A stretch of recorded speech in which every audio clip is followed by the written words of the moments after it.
Peraturan Menteri Perindustrian Nomor 4 2017 yang tadi total tingkat TKDN untuk PLTS itu mencapai 65%, di mana 40,5%-nya itu berasal dari komponen modul surya. Ya. Untuk PLTS itu kan sistemnya ada beberapa bagian, ada modul surya, ada inverter, ada baterai, ada komponen-komponen yang lain.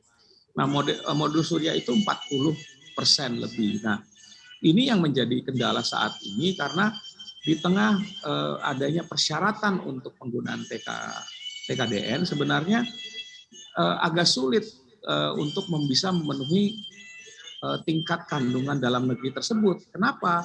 Karena industri yang ada sekarang di Indonesia, industri modul yang baru ada itu adalah industri perakitan sel surya menjadi modul surya. Industri-industri lainnya sendiri masih belum ada. Misalnya, kita belum punya industri sel surya. Sel suryanya masih harus impor. Yang kedua, kaca misalnya ya, kaca yang diperlukan untuk modul surya yang adalah berjenis low iron ya. Itu juga kita belum ada yang memproduksi di Indonesia. Ada pabrik kaca di Indonesia tapi mereka tidak memproduksi tempered glass, low iron tempered glass yang diperlukan untuk modul surya, dan untuk itu kita masih impor dari Cina dan dari India. Lalu kemudian beberapa komponen lain kita juga masih harus impor ya, EVA itu juga masih harus impor, dan ini yang membuat memang menjadi sulit ya kalau harus memenuhi tingkat TKDN. Nah, belum lagi harga modul surya di dalam negeri itu masih relatif lebih mahal dibandingkan misalnya kalau berasal dari modul impor.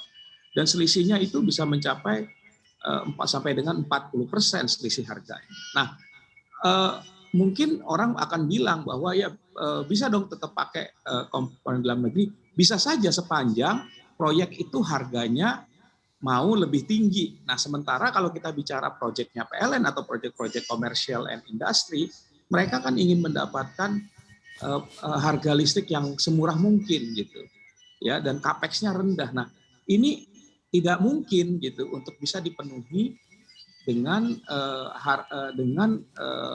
ketentuan TKDN yang sekarang dan harga modul surya dalam negeri yang ada sekarang gitu. Nah, kecuali harganya mau mahal ya tidak apa-apa, bisa saja pakai gitu. Tapi kalau PLN mau harganya sekarang misalnya untuk ada misalnya seperti proyek floating PV ya, PV terapung yang ada di Cirata 145 megawatt itu dengan harga sekitar 5,8 sen per kWh, atau proyek PLTS yang sedang dalam negosiasi sekarang 2x25 Bali Barat dan Bali Timur itu juga harganya 5,8 dan 5,6 sen per kWh untuk menggunakan modul surya dalam negeri dengan harga yang 40% lebih mahal daripada impor. Itu nggak masuk harganya. Kalau orang bilang nggak cucu gitu.